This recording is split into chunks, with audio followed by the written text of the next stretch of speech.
Assalamualaikum warahmatullahi wabarakatuh. Selamat Waalaikumsalam. malam kepada Bu Ika selaku dosen pengampu pada mata kuliah Manajemen Strategi.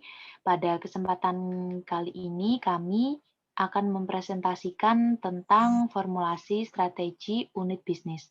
Sebelumnya perkenalkan saya Salsa Fitra Saputri dengan NIM 2012013 dan rekan saya Pinky Nuri Kandini dengan NIM 2012011.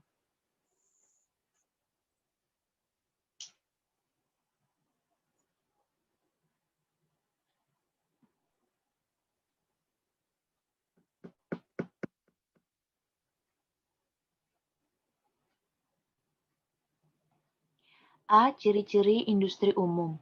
Unsur-unsur struktur industri keseluruhan yang menentukan tingkat kekuatan 5 daya pesaing yang berlaku secara sama-sama bagi semua perusahaan secara rinci menentukan ciri strategi-strategi dari semua pesaing yang dapat dianalisis melalui dimensi-dimensi strateginya, yaitu 1.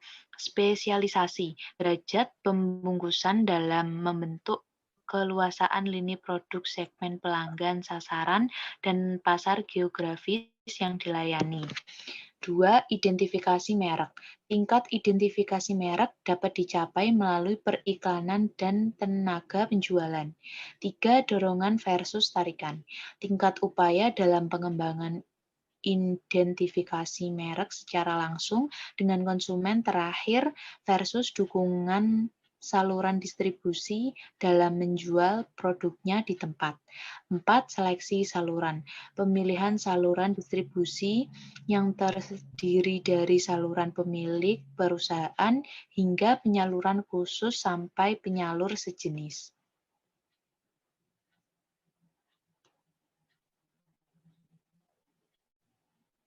5. Mutu produk.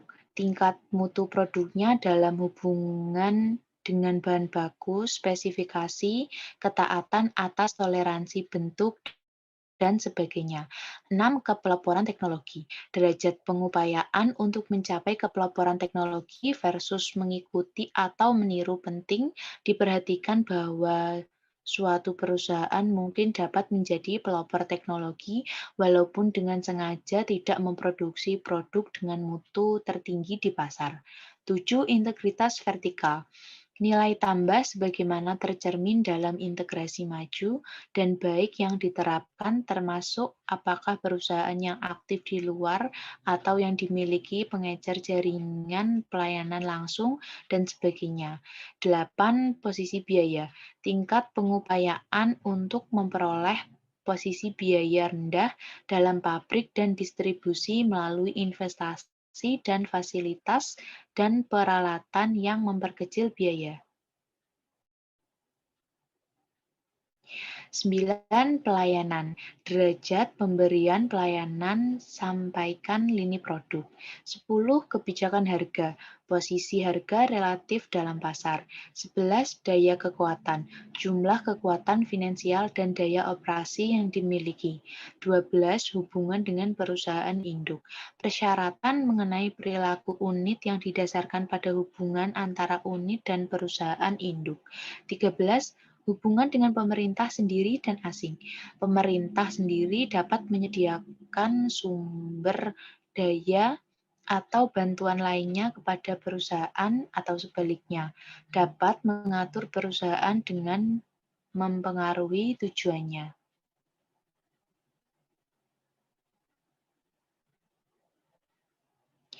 B. Ciri-ciri kelompok strategi. Kelompok ini merupakan kerangka acuan perantara menuju industri secara keseluruhan dan mempertimbangkan masing-masing perusahaan secara terpisah. Kelompok-kelompok strategi dalam suatu lingkungan industri dapat diperagakan seperti gambar di bawah ini.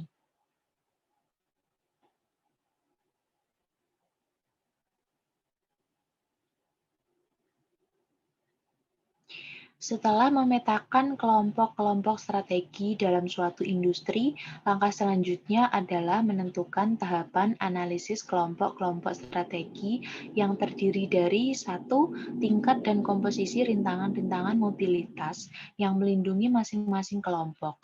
Dua, kekuatan tawar-menawar relatif masing-masing kelompok strategi dalam industri dengan para pemasok dan pembelinya. Tiga, posisi relatif masing-masing kelompok strategi dalam menghadapi produk atau pengganti substitusi. Empat, pola saling ketergantungan pasar di antara kelompok-kelompok strategi dan kepekaan terhadap pesaing dari kelompok lain. C. Posisi perusahaan dalam kelompok strategi. Prinsip analisis struktural di dalam industri memungkinkan kita untuk lebih konkret dan spesifik mengenai apa sebenarnya kemampuan khas kekuatan, kelemahan perusahaan, serta peluang dan risiko industri. Kekuatan dan kelemahan perusahaan dapat tersusun sebagai berikut. Untuk kekuatan, faktor-faktor yang membentuk rintangan-rintangan mobilitas yang melindungi kelompok strategisnya. Untuk kelemahannya sendiri, faktor-faktor yang melemahkan rintangan mobilitas yang melindungi kelompok strateginya. Kekuatan, faktor-faktor yang membesarkan tawar-menawar kelompok dalam menghadapi para pembeli dan pemasok. Kelemahannya, faktor-faktor yang merusak daya tawar kelompok dan menghadapi para pembeli dan pemasok. Untuk kekuatan, faktor-faktor yang mengisolasi kelompoknya dari pesaing perusahaan lainnya. Kelemahannya, faktor-faktor yang membuka kelompok terhadap persaingan dari perusahaan lainnya. Di samping analisis posisi perusahaan dalam kelompok strategi dapat memberikan gambaran kekuatan dan kelemahan posisi perusahaan, analisis tersebut juga memberikan peluang jika posisi perusahaan dalam keadaan kuat dan menjadi apa jika posisi perusahaan dalam keadaan lemah. Adapun peluang dan ancaman tersebut dibagi dalam beberapa kategori berikut ini.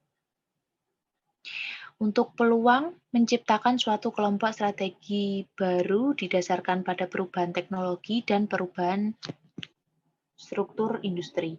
Untuk ancamannya, risiko-risiko masuknya perusahaan-perusahaan lain ke kelompok. Peluang pindahnya ke kelompok strategi yang situasinya lebih menguntungkan. Untuk ancamannya, risiko-risiko faktor yang mengurangi mobilitas kelompok strategi perusahaan, menurunkan kekuatan terhadap para pelanggan dan pemasok, merusak posisi dalam hubungan dengan produk pengganti atau pembuka posisi terhadap pertandingan yang lebih besar. Untuk selanjutnya akan dilanjutkan oleh rekan saya, Pinky.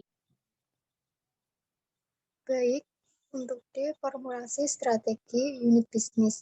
Pilihan perusahaan mengenai strategi atau kelompok strategi untuk bersaing adalah didasarkan pada proses menganalisis semua faktor-faktor seperti yang telah disebutkan sebelumnya. Faktor-faktor tersebut adalah ancaman masuknya pendatang baru, kekuatan tawar-menawar pembeli dan pemasok, ancaman produk pengganti, dan persaingan di antara perusahaan yang ada. Dengan kata lain, merumuskan strategi persaingan dalam suatu lingkungan industri dapat dipandang sebagai pilihan mengenai kelompok strategis mana yang bersaing di dalamnya. Untuk kepentingan inilah, maka Michael E. Porter kemudian menyarankan 3 strategi yang harus dipertimbangkan oleh perusahaan, yaitu strategi keunggulan biaya atau overall cost leadership, diferensi atau differentiation, dan fokus. Berikut ini adalah tabel keunggulan strategi dan tingkat strategi. Yang pertama, strategi keunggulan biaya menyeluruh. Strategi keunggulan biaya menyeluruh yang populer pada tahun 1970-an dan didasarkan pada konsep kurva pengalaman adalah mencapai keunggulan biaya menyeluruh dalam industri melalui seperangkat kebijakan fungsional yang ditujukan pada sasaran. Strategi keunggulan biaya yang didasarkan pada biaya yang relatif rendah dibanding bersaing yang menjadi bidang lainnya tidak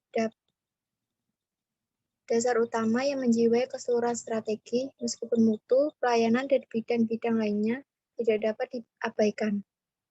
Memiliki posisi biaya rendah dan akan membuat perusahaan mendapatkan hasil laba di atas rata-rata di industrinya, meskipun ada kekuatan pesaing yang besar. A. Posisi biaya memberikan kepada perusahaan tersebut ketahanan terhadap rivalitas dari para pesaing industri, karena biaya yang lebih rendah kemungkinannya untuk tetap dapat menghasilkan laba setelah para pesaingnya mengorbankan laba mereka demi persaingan. B. Posisi biaya rendah melindungi perusahaan dari pembeli yang kuat karena pembeli hanya dapat menggunakan kekuatannya untuk menekan harga sampai ke tingkat harga dari pesaing yang paling efisien berikutnya. Berikutnya C. Biaya rendah memberikan perlindungan terhadap pemasok yang kuat dengan menyediakan fleksibilitas yang lebih besar untuk menanggulangi kenaikan biaya input atau masukan. D. Faktor-faktor yang membawa kepada posisi biaya rendah biasanya menimbulkan hambatan masuk yang cukup berarti bagi pendatang baru dalam bentuk skala ekonomis atau keunggulan biaya. Yang terakhir, E. Akhirnya, posisi biaya rendah juga menempatkan perusahaan pada posisi yang menguntungkan dalam menghadapi produk pengganti relatif dalam industri. Jadi, posisi biaya rendah melindungi perusahaan terhadap kelima kekuatan persaingan karena tawar-menawar hanya akan terus mengikis laba sampai para pesaing yang paling efisien berikutnya gugur. Dan karena pesaing yang paling kurang efisien akan merupakan perusahaan yang pertama menderita dalam menghadapi tekanan persaingan. Untuk menerapkan strategi yang keunggulan biaya menyeluruh harus mempertimbangkan persyaratan dan risiko agar hasilnya benar-benar optimal. Untuk keterampilan dan sumber daya umum yang diperlukan yang pertama adalah investasi modal yang terus-menerus dan kemudahan mendapatkan modal. Yang kedua, keterampilan rekayasa proses. Ketiga, pengawasan yang ketat terhadap tenaga kerja. Yang keempat, produk dirancang agar mudah dibuat. Dan yang kelima, sistem distribusi biaya rendah. Untuk persyaratan organisasi umum, yang pertama, pengendalian biaya yang ketat. Kedua, laporan pengendalian yang terinci dan sering. Dan yang ketiga, intensif didasarkan atas pemenuhan target kuantitatif yang ditentukan secara ketat. Untuk risiko keunggulan biaya menyeluruh, yang pertama, keunggulan biaya tidak bertahan lama dikarenakan A. Pesaing meniru, B. Teknologi berubah, dan C. Bisnis lain untuk keunggulan biaya runtuh. Yang kedua, kedekatan dalam diferensiasi hilang. Yang ketiga, penganut strategi fokus mencapai biaya yang lebih rendah dalam segmen. Yang kedua, strategi diferensiasi. Strategi generik yang kedua adalah mendiferensiasikan produk atau jasa yang ditawarkan perusahaan, yaitu menciptakan sesuatu yang baru yang dirasakan oleh keseluruhan industri sebagai hal unik. Pendekatan dalam melakukan strategi diferensiasi dapat bermacam-macam bentuknya. Sistem rancangan merek, teknologi, karakteristik khusus, pelayanan pelanggan, jaringan-jaringan penyalur, atau dimensi-dimensi lainnya. Ditegaskan bahwa strategi diferensiasi tidaklah berarti memungkinkan perusahaan untuk mengabaikan biaya, tetapi biaya bukanlah target strategi utama. Strategi diferensiasi merupakan strategi yang baik untuk menghasilkan laba di atas rata-rata dalam suatu industri karena strategi ini menciptakan posisi yang aman untuk mengatasi kelima kekuatan persaingan, meskipun dengan cara yang berbeda dari strategi keunggulan biaya. Yang pertama, diferensiasi memberikan penyekat terhadap persaingan karena adanya loyalitas merek dari pelanggan dan mengakibatkan berkurangnya kepekaan terhadap harga dan produk pengganti. Yang kedua, diferensiasi menciptakan kesetiaan pelanggan sehingga menciptakan hambatan masuk. Yang ketiga, diferensiasi dapat mengurangi kekuatan pembeli karena diferensi memiliki produk yang unik atau khas yang tidak dimiliki perusahaan lain, sehingga pembeli tidak memiliki alternatif lain. Oleh karena itu, tidak peka terhadap harga. Yang keempat, akhirnya perusahaan yang telah mendiferensiasikan dirinya untuk mendapatkan kesetiaan pelanggan menghasilkan margin yang tinggi yang dapat dimanfaatkan untuk mengatasi kekuatan pemasok. Yang menjadi pusat dari strategi diferensiasi ini adalah kemampuan untuk memahami keinginan pembeli. Perusahaan harus mengetahui apa nilai atau value yang diinginkan dan diharapkan oleh pembeli. Kemampuan untuk menyerahkan produk sesuai dengan keinginan serta menetapkan harga yang pantas. Dengan demikian, perusahaan telah menciptakan sekelompok pelanggan setia atau loyal customer, dan mungkin perusahaan telah menciptakan suatu pasar monopoli ini, yaitu pasar monopoli dalam cakupan yang kecil. Namun, untuk menerapkan strategi diferensiasi, harus mempertimbangkan persyaratan dan risiko agar berhasil dengan baik. Untuk keterampilan dan sumber daya umum yang diperlukan, yang pertama, kemampuan pemasaran yang kuat, kedua, rekayasa produk, ketiga, kemampuan kreatif, keempat, kemampuan dalam riset dasar, kelima, reputasi perusahaan dalam hal kepelaporan mutu atau teknologi. Yang keenam, tradisi yang panjang dalam industri atau kombinasi yang khas dari keterampilan yang diperoleh dalam bisnis lain. Dan yang ketujuh, kerjasama yang erat dengan saluran distribusi. Untuk persyaratan organisasi umum, yang pertama, koordinasi yang kuat di antara fungsi-fungsi pada lead bank, pengembangan produk, dan pemasaran. Yang kedua, pengukuran dan intensif objektif sebagai ganti pengukuran kuantitatif. Yang ketiga, fasilitas untuk menarik tenaga kerja yang sangat terampil, ilmuwan, atau orang yang kreatif. Dan resiko strategi diferensi adalah yang pertama, diferensiasi tidak bertahan lama dikarenakan yang pertama, pesaing meniru, kedua, basis untuk diferensiasi menjadi kurang penting bagi pembeli. Yang kedua, kedekatan dalam biaya hilang. Ketiga, penganut strategi fokus mencapai diferensiasi yang bahkan lebih besar dari segmen. Yang ketiga, strategi fokus. Strategi generik terakhir adalah memusatkan atau fokus pada sekelompok pembeli. Segmen lini produk atau pasar geografis tertentu. Jika strategi biaya rendah dan diferensiasi ditujukan untuk mencapai sasaran perusahaan di keseluruhan industri, maka strategi fokus dibangun untuk melayani target tertentu dengan baik. Dan semua kebijakan fungsional dikembangkan atas dasar pemikiran ini. Strategi ini didasarkan pada pemikiran bahwa perusahaan mampu melayani target strategisnya yang sempit secara lebih efektif dan efisien ketimbang pesaing yang bersaing luas, dan akhirnya perusahaan akan mencapai diferensiasi atau biaya rendah untuk target tertentu, bahkan mencapai kedua-duanya. Diferensiasi dan biaya rendah pada sasaran yang luas maupun sempit atau fokus seringkali membingungkan. Perbedaan yang utama adalah secara keseluruhan, diferensiasi dan biaya rendah pada sasaran yang luas mendasarkan strateginya kepada nilai-nilai atribut yang luas.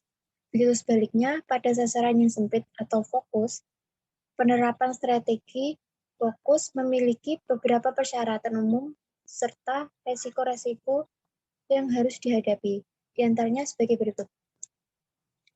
Untuk keterampilan dan sumber daya umum yang diperlukan, yang pertama, kombinasi dari kebijakan di atas yang ditujukan kepada target strategi tertentu.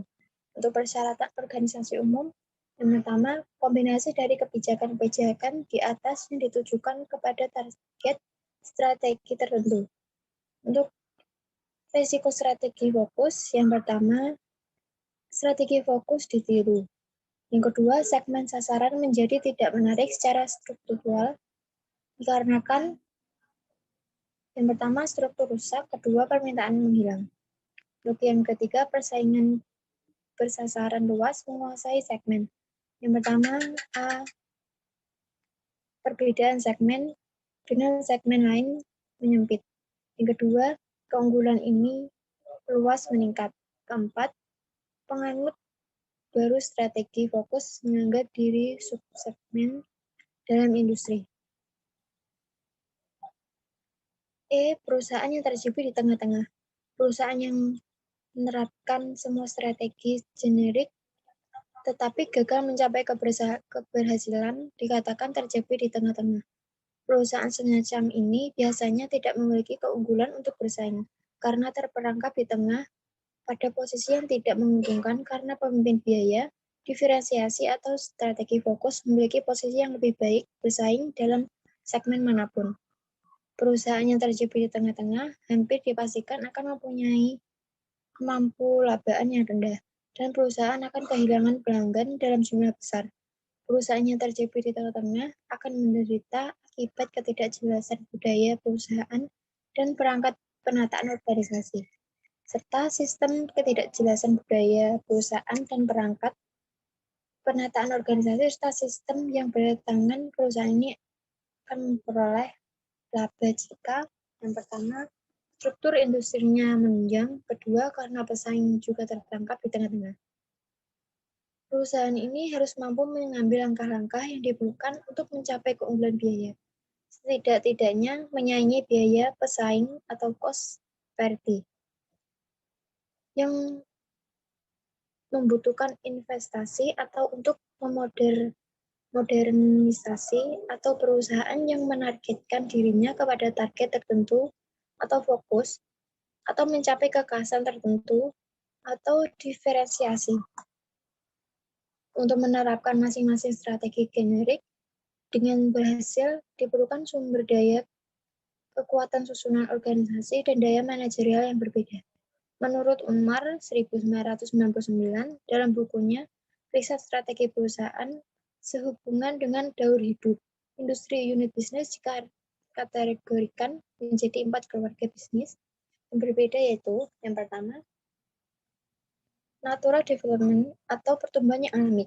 Kedua, selective development atau pertumbuhan yang selektif. Yang ketiga, viability atau bukti keberadaan. Yang keempat, out atau menarik diri. Keempat komponen di atas memiliki strategi truth masing-masing. Selanjutnya, ADE metric menyarankan penggunaan strategi generik yang paling sesuai untuk kondisi strategi stress dan pola siklus hidup yang sesuai dengan segmentasi bisnis perusahaan. Baik, terima kasih dan mohon maaf bila ada kata-kata yang kurang berkenan dan juga penulisan PowerPoint yang kurang jelas. Kami mohon maaf. Terima kasih. Wassalamualaikum warahmatullahi wabarakatuh.